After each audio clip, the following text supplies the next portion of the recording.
150 ans plus tard, le visage de la Païva trône toujours sur les Champs-Élysées. Son hôtel particulier a conservé tout son faste et les nombreux portraits de la maîtresse de maison, réalisés par des artistes de renom. Nous retrouvons une lointaine descendante, Zaya Dehar, ex-escort girl devenue à son tour égérie des artistes de son époque. Vous savez que Karl Lagerfeld, avec qui vous avez travaillé, Oui. vous a comparé à la Païva. Il a dit, Zaya, c'est la réincarnation de la Païva, c'est la réincarnation de la tradition française de la courtisane. Ça vous va, ça? Bien sûr, c'est exceptionnel comme compliment que d'être comparée à la Païva. Parce que j'ai toujours été fascinée par cette femme et par toutes les courtisanes de cette époque. Mais la Païva, c'est celle qui m'intrigue le plus. Pourquoi? C'est ma préférée. Parce qu'elle a une trajectoire qui est juste exceptionnelle. Elle part de rien, et même de la misère. Et elle a réussi à arriver finalement presque au sommet, juste grâce à ses charmes et son intelligence. Vous vous sentez une courtisane du XXIe siècle, vous? J'aurais adoré. Si j'étais à la belle époque, c'est sûr que j'aurais été une courtisane. Mais de nos jours, c'est impossible d'être une courtisane. Pourquoi? Parce qu'une courtisane, il faut la galanterie qui va avec aussi. Mais de nos jours, il n'y a plus de galanterie. Ah bon? Elles n'ont plus autant d'importance. Je me souviens, je pense que c'était la belle Otero qui avait dit ça. C'était juste après la Première Guerre mondiale. C'est la Première Guerre mondiale qui a un peu tout gâché. Avant, c'était un honneur d'être vue avec ces courtisanes. On aimait, elles étaient comme des déesses finalement. Mais de nos jours, ça n'intéresse pas les hommes de traiter les femmes comme des déesses. Vous préférez le mot courtisane au mot de pute ou de prostituée? Finalement, oui, parce qu'il est plus joli.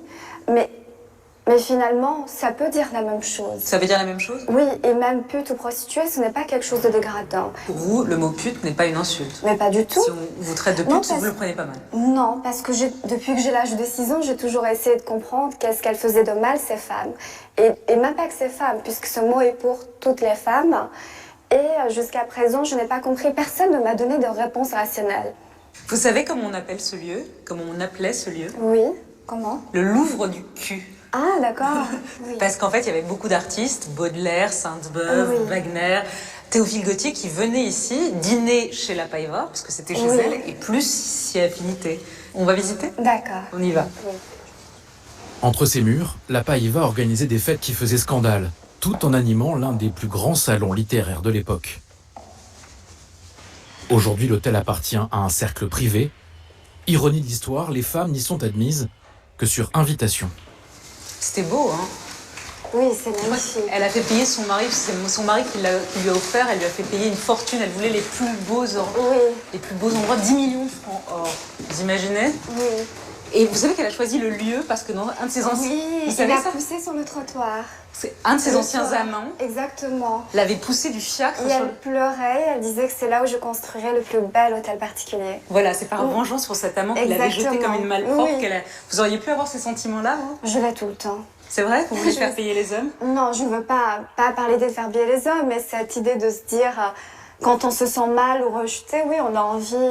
Ils verront ce qu'ils verront. Exactement. Alors voilà, là c'est l'ancienne chambre à coucher de la Païva.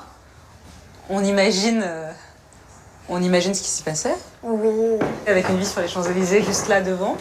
Aujourd'hui, vous êtes à Londres depuis 4 ans. Vous êtes artiste. Vous continuez à vous prostituer ou c'est... Et non, je ne le fais pas. Et de toute façon, même si j'avais l'envie de continuer, est-ce que vous aurez pensé que c'était possible après tout ce qui s'est passé? Je sais pas. Ben Pourquoi non, pas? c'est Vous me dites que vous êtes une femme libre. Oui, mais non, j'essaie d'être libre. Je suis libre, mais ça n'aurait pas été possible. En fait, aujourd'hui, j'essaie d'être une fille normale. C'est quoi une fille normale? C'est marrant que vous employiez ce mot-là. Vous qui vous battez contre les préjugés, vous dites « je voudrais être une fille normale ». Une fille normale, c'est d'attendre impatiemment un message, c'est de vouloir à tout prix recevoir de l'intention. Mais avant, non, je ne cherchais pas cette intention, je n'avais pas besoin, je me sentais plus forte. Mais maintenant, je me sens plus vulnérable. Donc maintenant, vous êtes une fille normale, je reprends vos mots. Oui. Vous vous sentez plus vulnérable que quand vous étiez une courtisane, on va dire. Exactement.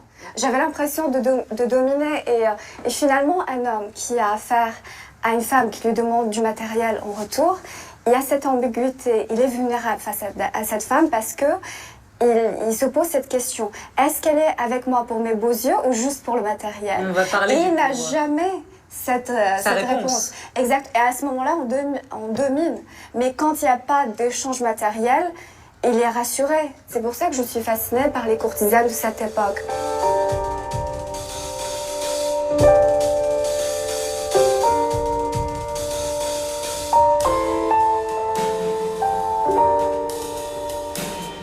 Ça, c'était le bar, qui est absolument magnifique.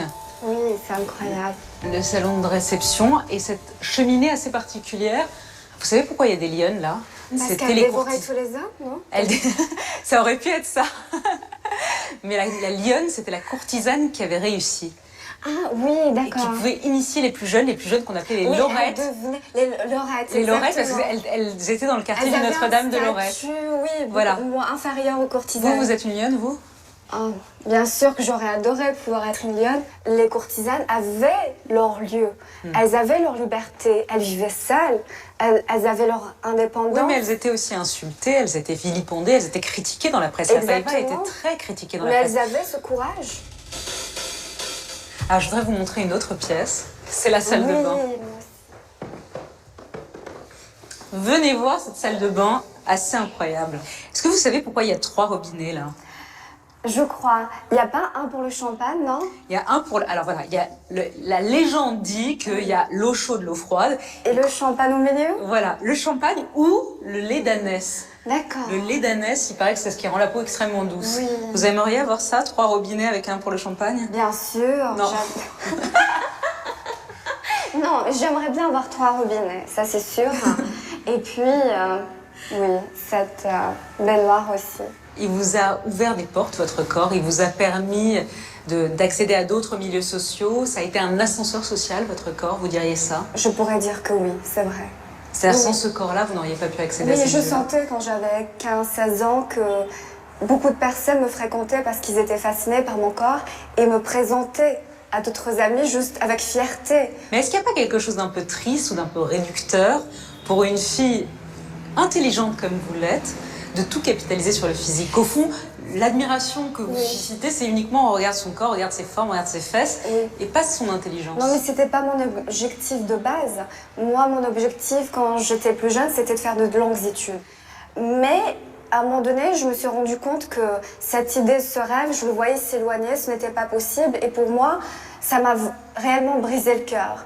Et je n'avais pas d'autre choix, j'avais que ce côté-là. En même temps, vous êtes la vision solaire de la prostitution. Pour beaucoup de femmes, c'est la misère, c'est les coups, c'est la saleté, c'est une forme de dureté et de souffrance. Il ne faut pas l'oublier, ça non plus. Oui, il ne faut pas oublier ces femmes qui sont exploitées, qui sont forcées et qui n'ont pas le choix, qui n'ont pas envie de faire ça. Ça, c'est autre chose et je pense qu'il y a de l'exploitation dans tous les domaines.